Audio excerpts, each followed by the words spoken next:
在日本有一座城市我一直非常喜欢，那就是京都。这里有最丰富的日本人文景色，近郊还有很棒的秘境可以探访。这一次我走访好多地方，规划了一系列京都必访的景点。如果你是第一次要到访这个城市，这系列影片绝对不要错过。而这次也很特别，是我第一次带着小孩在日本自由行啊。带小孩在日本亲子旅游会遇到什么样的问题，我也会与你分享哦。好，不啰嗦，跟着我镜头来去京都走走吧。老观众们应该知道，我在疫情之前呢，非常喜欢去日本旅行啊，但通常就是我跟我老婆2个。而这一次呢，难得遇到一个非常长的假期，那我觉得孩子也长大，差不多是时候了，来去挑战看看，带着儿子去日本自助旅行。我们选了一个我们最喜欢的地方——京都，有点期待，但也希望这一趟能够顺顺利利啊。第一次坐飞机，很期待。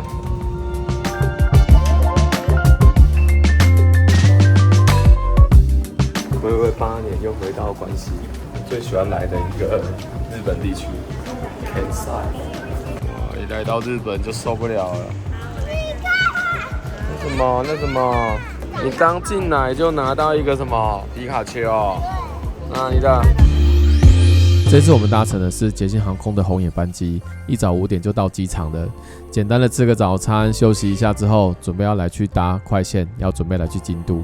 搭乘红眼班机虽然比较疲累，但是可以比较早展开行程，会省蛮多时间。我原本还蛮担心小孩子适应的状况，但他来到这边非常兴奋，适应的非常良好。反而是大人看到太阳，好想睡啊！这是哈鲁卡车票。那如果你是在 KKday 上买哈鲁卡的票的话，在哈鲁卡旁边这边闸口进来这个小机器就可以印出你的票，这是哈鲁卡的票。扫这边 QR。每次来到日本的关西都有一种一见如故的感觉。至于来过几次，我真的有点忘记了。有跟同事来过，朋友来过，跟家人来过，好多次。而近期在检视频道内影片，发现我好像还没有好好的把关西这个地方好好的拍摄一下。所以第一集呢，我打算分享一个我最喜欢的地方——京都。我来分享一下京都我觉得最经典的一段散步行程。抵达京都，京都车站。简单分享一下京都的交通怎么解决。通常搭地铁跟搭巴士一趟是220至230日币。如果你会搭超过5趟，其实可以买京都的1日票，巴士跟地铁都可以搭，一次解决。但你不会超过5趟的话，单趟的坐，只要储值 iQOO 卡或者是西瓜卡，其实在这边都可以使用哦。这是我第一次带着小孩来日本自由行，果然出了车站就为了找电梯要到地铁，花了一点时间啊。我在出发前其实就有做好心理准备，可能会多花点时间在找电梯的路上。而实际到达日本之后，因为第一天我们还没把行李放回到饭店，所以连同行李连同推车移动上真的有点不太方便啊。就这样快速简单的寄放完行李之后，我们要来到京都经典行程的第一站伏见稻荷大社。我一直都很喜欢这里，甚至我觉得京都的代表颜色就是这个鸟居的橘色啊。来到这边主要有2个车站，一个是京阪电车的伏见稻荷站，另外一个就是 JR 的稻荷站。其实来到这边我会比较推荐坐到 JR 的稻荷站，因为在这边你只要走出车站门口就会看到大鸟居，最方便也是最多人走的地方。哇，7、8年没有来了。在伏见稻荷的门口这里有一个可以停小朋友推车的地方，这边是可以停小朋友的推车。哇，这边停很多台，因为伏见稻荷的部分它会比较多阶梯，所以会建议大家把推车呢停在这个外侧，然后用走的进去。一进到神社门口，我会看到超壮观的楼门。这可是战国名将丰臣秀吉1589年所捐建的，据说是为了报答母亲康复的恩情啊。而两旁呢会有狐狸的雕像，有的雕着稻穗，有的雕着卷轴，分别代表丰收还有智慧。而伏见稻荷大社其实主要供奉的是伏见稻荷大神，而他也是掌管五谷丰收跟商业繁荣的神啊。而狐狸呢，被认为是最懂稻米也最会守护谷物的动物，所以就被赋予了传达神意、守护稻荷信仰的一个任务。换句话说，它就是神社里面的信差啊。在本店的旁边这边就可以买一些这种玉手啊，或者是他们所谓的足印。那在这个地方就可以买一些小物这样子。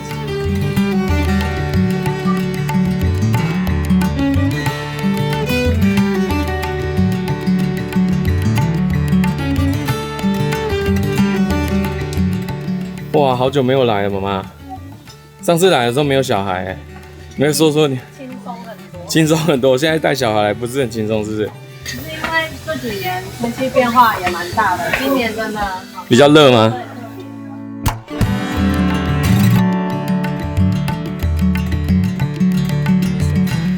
福建道和神社这一段，刚刚的那边就是千本鸟居。其实它这个一个一个的鸟居，相当于是很多的公司的这种奉献，做生意的他们就会来这样放一个鸟居。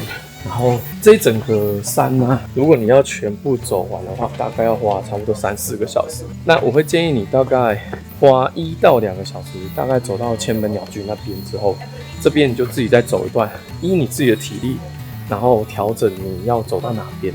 因为真的，它这个有点像在健行，你真的要把它爬完一整段的话，会花蛮多体力。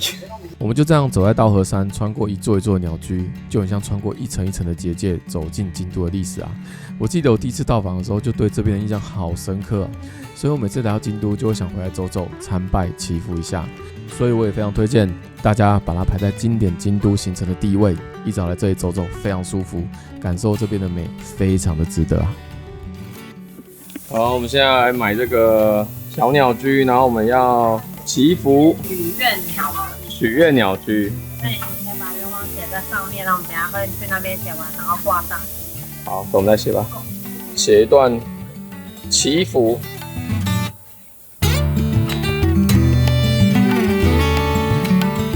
我是祈求事业，我希望我们的肯吉龙频道10万订阅早日达成。好，那我们把它挂上去。如果达成了，我们一样再回来还个愿，好不好？来，挂上去。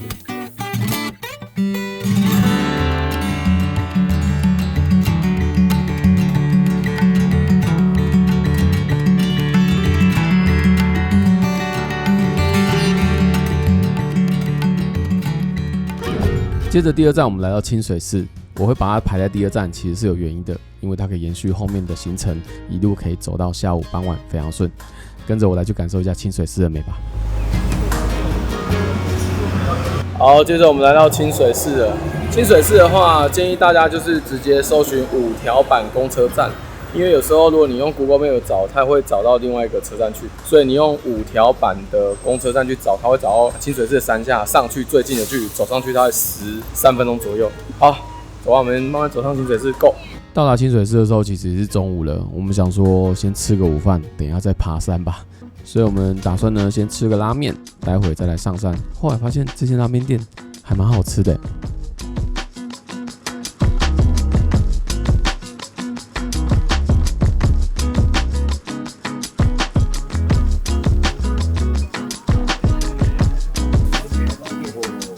我这个肉片还蛮好吃的。这一碗是好吃的。这一间是新店，好像没有开很久，它评价只有100多的评价。然后走进来想说，因为就是方便的，进来因为天气很热，就要一间有冷气，然后舒服干净。只是纯粹想进来吹冷气休息一下。顺便吃饭。因为现在开始有红眼斑鲸症候群，因为开始疲累。今天除了天气很热之外，因为我们早上搭红眼班机，在这时候也累了，所以吃饱饭之后，我们等一下才有力气把推车推上山啊！哇，这次看起来很硬哦，第一次推车上坡，你还可以吗？第一次来清水寺推婴儿车，来练体力的。好，我们现在就是沿着这个5条板上面这样上来的5条通。然后一路的往清水寺上去，所以你这个走上去哈，你要么就2个方式啊，一个就叫计程车，因为这一条是没有公车，所以你就只有2个选择，一个就是走路，那另外一个就是氪金，直接计程车上去。好啊，大家知道日本的计程车其实是不太便宜的哈。走这一段的话，大概15分钟左右，看你的脚力。它是后面越来越陡，所以等一下我来帮我老婆推一下，她先让我把这段话讲完，我等一下来推这一段，她等一下帮我录。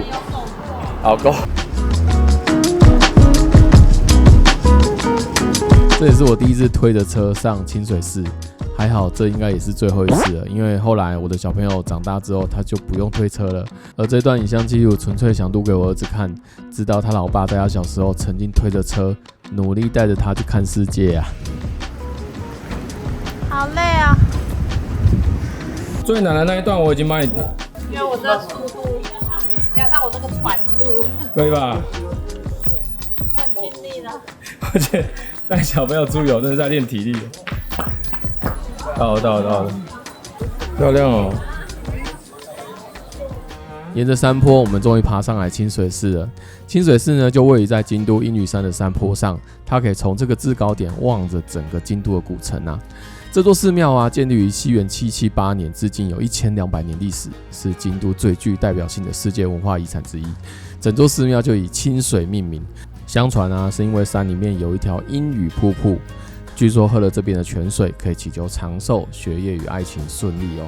最经典还有这个清水舞台，整个平台啊是由100根巨木支撑起来，完全不用钉子，悬空在山坡上，站在上面真的有一种浮在京都上空的感觉。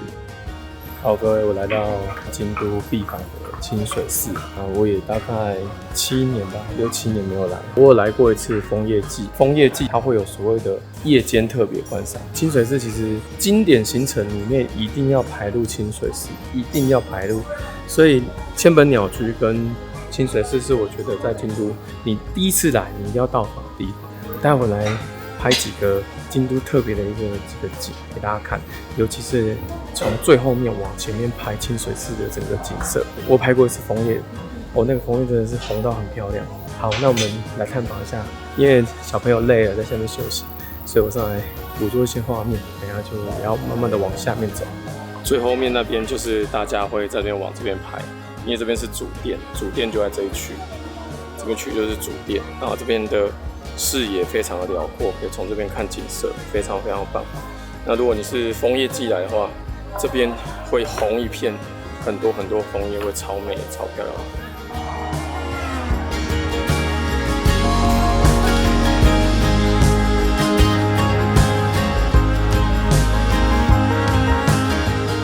清水寺后面这边就有一个，这个是地主神社，其实是可以求姻缘，但是好像在维护。这边我记得之前来的时候人也是蛮多的。然后主堂如果参拜结束之后，一定要随着路线往后走。这边有一个高台，然后这个高台是可以看到整个清水寺的整个视野，大家都在这边拍照。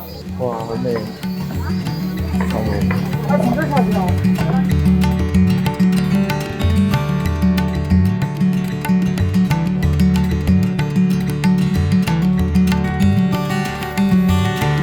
这个观景台拍起来真的很美，不过要注意，这边是不能用脚架的哦，所以最好有结伴同行，互相帮忙拍照，或是请路人帮忙一下。我们也在门口复刻了一张2014年的合照。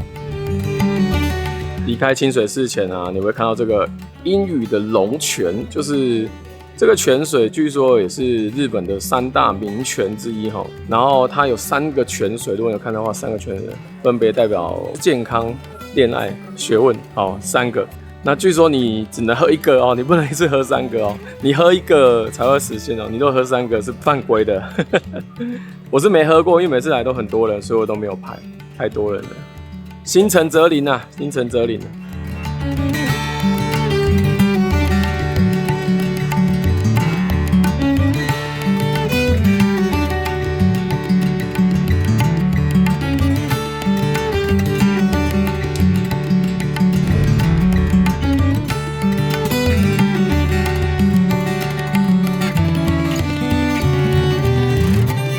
这一整段其实都古色古香，非常有京都的味道，非常推荐走一段。它其实蛮长一段，但是其实边走边拍照很舒服，非常非常推荐来走这段2年坂、3年坂一路到八坂神社。我也会把路线画出来给大家分享。离开清水寺之后，沿着清水坂往下，记得在3年坂要右转，这边会有一条非常可爱的街道。而在3年坂跟2年坂的交叉口，这边还有一个非常重点的景色，就是可以看到五重塔的景，超值得一访的。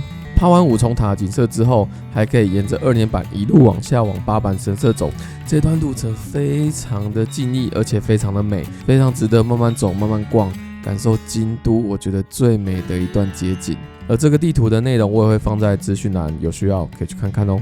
看贩卖机，可爱的贩卖机，哇，这贩卖机也太可爱了，很有味道的贩卖机。3 3年版后面就会接2年版，非常非常的有味道的一个地方，超美的。这边真的是非常非常的最有京都的味道。2年版的景色是不是也一样很美呢？但是不要忘记了，在进入2年版之前，3年版跟2年版入口有一个很重要的景色——五重塔，一定要记得去拍哦。刚好上次有拍到樱花的画面，带大家来看一下。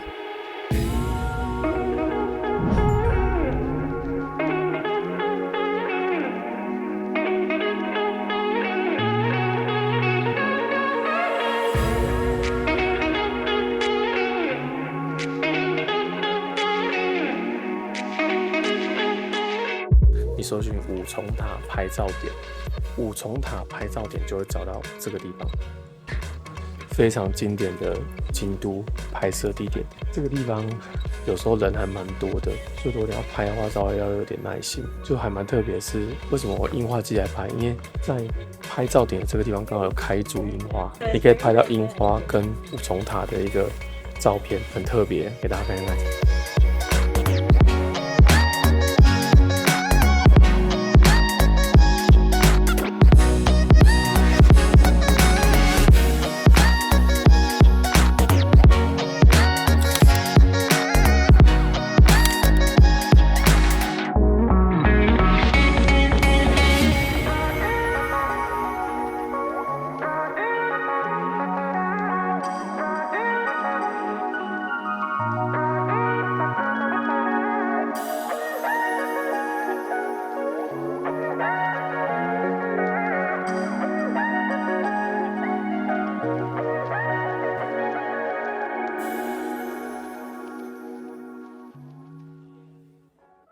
从这个刚刚那个3年版、2年版下来之后，这边其实有一些小路，我蛮建议其实那些小路都走进去，然后走进去你就会发现，其实像刚刚2年版、3年版很多那边不能拍照，但是这边的小巷子相对和善很多。你走这边的小巷子，然后你刚刚遇到刚刚那种光线啊，这么漂亮啊，那个拍起来都超美的。接着我们往那边八坂神社走，然后往岐原走，这一段就算完成，然后还有一个花见小路，就整个接完这整个京都散策这样。连这个消防栓都很用心，用了同颜色的，然后消防栓，整个京都的规划非常的棒。我说的就是这种静谧的小巷，其实都很有味道。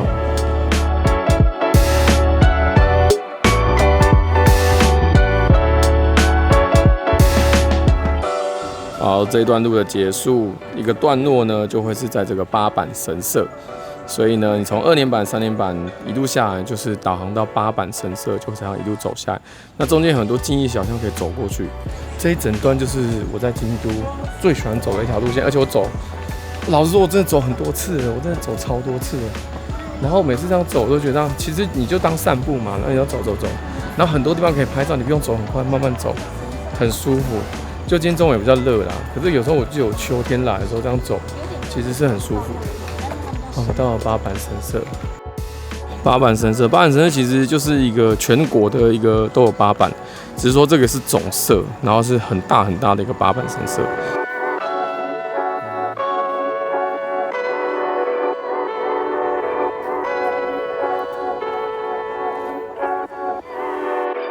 傍晚时刻，你走到了八坂神社，走出门口其实就是岐原跟花见小路，而这个地方也是经典路线当中绝对不能错过的一个地方。哇，这边是岐原啦，然后这边呢就是接的4条河原顶的这边最热闹的一个地方，大家都坐在这边，很 chill。后面那边就是4条河原顶的商店街。然后旁边可以接着是去那个花见小路那里，所以这整段的行程会非常非常完整。这也是京都算是最热闹的一个地方了。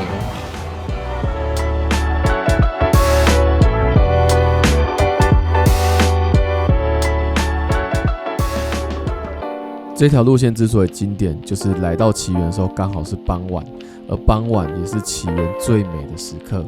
灯笼亮起，这里空气就多了一点神秘。偶尔你会看到穿着和服的艺妓从你旁边走过，那个画面真的很像电影。不过要记得，这边虽然是观光区，但是同时也是艺妓跟居民生活的空间，所以在拍照的时候千万不要太靠近，保持旅人的品格啊。我印象中，我在这里也是有看过几次艺妓。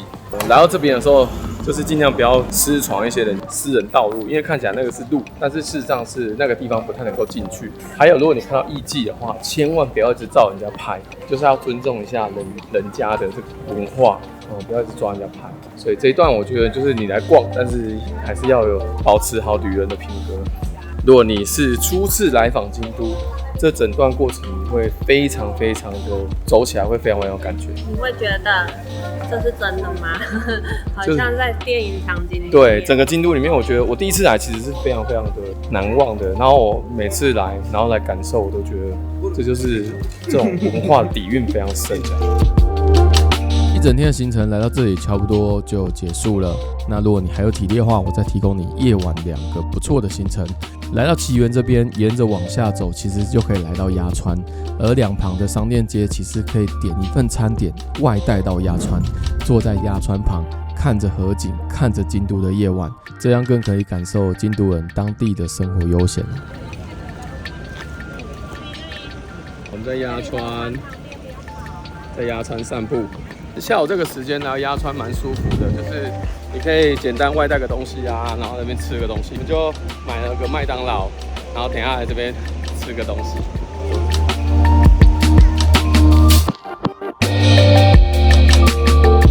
傍晚的京都鸭川有一种特别的悠闲。我们买了麦当劳，坐在鸭川的草地上，看着河面反射的京都景色，就这样静静的看着人来人往。在这边吃个简单的餐点，休息一下，感受一下京都人当地的日常。因为我来京都其实也蛮多次了，看过好多的景点，好多的寺庙，好多的历史古迹。后来发现，其实有一种行程会很棒，就是感受京都人的日常，你会有不同的发现哦。这边也温馨提醒一下大家，这样子的鸭川悠闲感，其实在5到9月会比较明显，因为5到9月夏季的傍晚，其实这边会非常的凉爽，坐在河岸边享受鸭川的悠闲是夏季很常出现的京都日常。而河岸旁的店家也会摆出像纳凉床这样子的平台，提供给来电的旅客只有夏季才能够享有的露天鸭川的座位席，是不是很特别呢？